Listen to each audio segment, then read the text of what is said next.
माझं पण थोडं किचनमध्ये काम आहे, ते आटपून मी आलेच लगेच. आई थांब, तुझं काम बाजूला ठेव.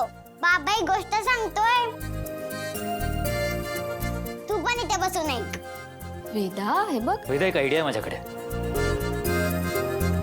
मीरा आई ना खूप मस्त गोष्ट सांगते, तिला सांग ना गोष्ट सांगायला. हो हो. वेदाचे बाबा, मलाही काम आहेत,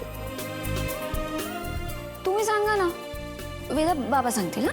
मीरा, वेदाला तुझं ते टॅलेंट दाखव ना. तू एका गोष्टीत दुसरी गोष्ट ऍड करून तिसरीच एक गोष्ट फुलवतेस. तिला ते ऐकायला खूप आवडेल. हो ना? हो ना वेदा? होय, सांग सांग आई तू. हो अगं वेदा, सांग ना प्लीज. आई तू कुठली गोष्ट सांग, पण सांग आई प्लीज. आई सांग. थांब, मी झोपते. ओके.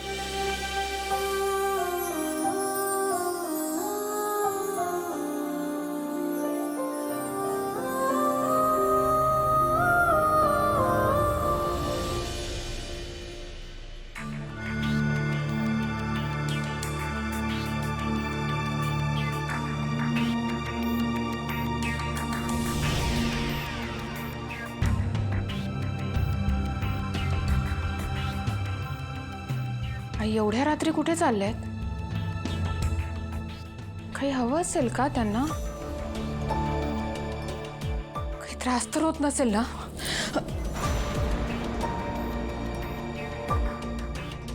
अथर्वच्या खोलीबाहेर का आलंय ताई? एवढ्या उशिरा काही महत्वाचं बोलायचं असेल का?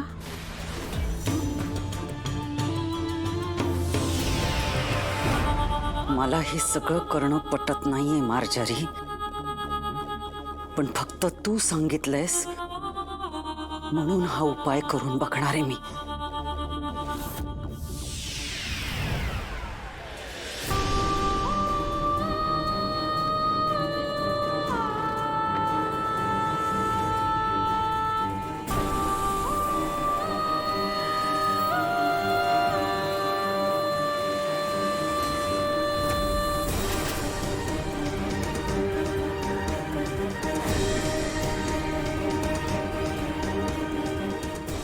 अंबिका का आली इथे?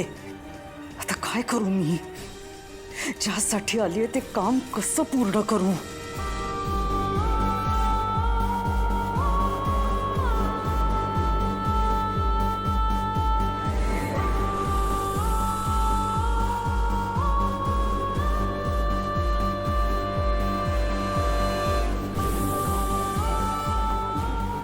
आई, हो काय झालंय? का रडताय तुम्ही?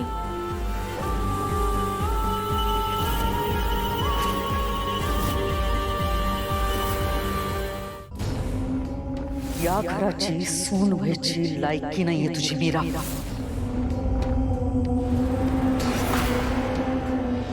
तुझ्यासारख्या धूर्त मुलीला या घरात कणभरही जागा मिळणार नाही.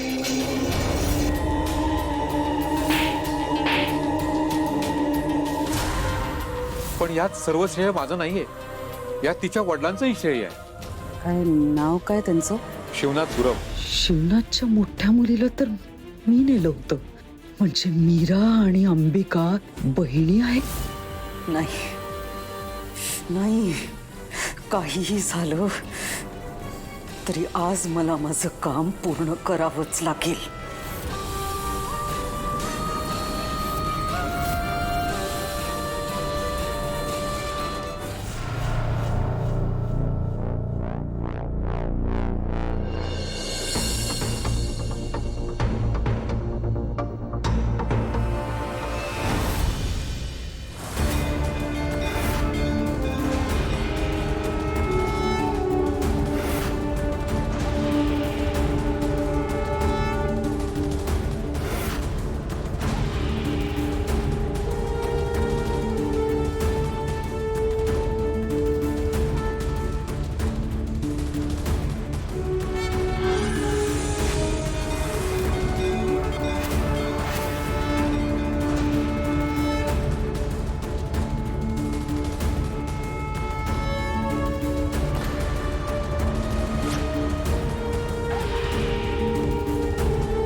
मीरा, अथर्वशी लग्न झाल्यापासून मी तुझ्याशी खूप वाईट वागले. मला माफ कर. हे सगळं मी आधीच करायला पाहिजे होतं, पण भीती वाटत होती की तू मला माफ करशील का नाही. पण प्रायश्चित्त केलं की मगच मन शांत होतं.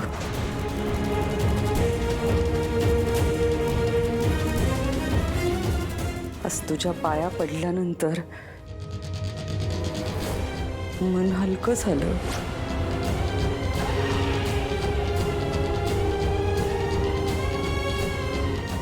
मला माफ करशील ना? आई, अहो, स्वतःपेक्षा वयाने लहान माणसाचे पाय धरायला ना खूप मोठं मन लागतं. आणि हे फक्त आणि फक्त तुम्हीच करू शकता.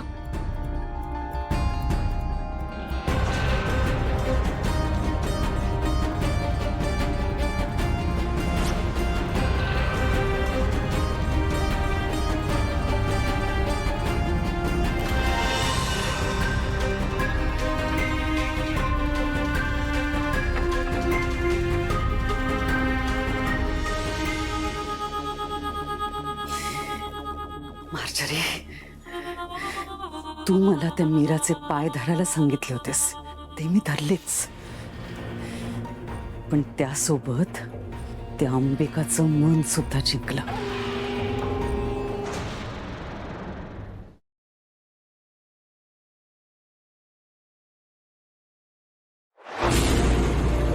तुला जपणार